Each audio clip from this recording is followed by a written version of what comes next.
The story of Raajii is one of resilience, brilliance, and the power of belief in education.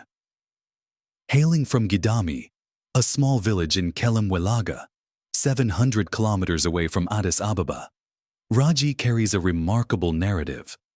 His name, derived from the Afan Oromo language, means miracle, and his life reflects its profound essence.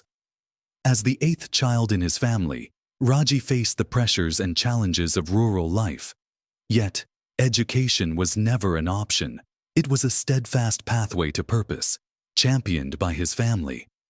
His sheer determination and intellectual aptitude saw him excel in his grade 12 examinations, paving the way for a scholarship to a prestigious preparatory school under the Oromia Development Association. But Raajii didn't just aim for excellence.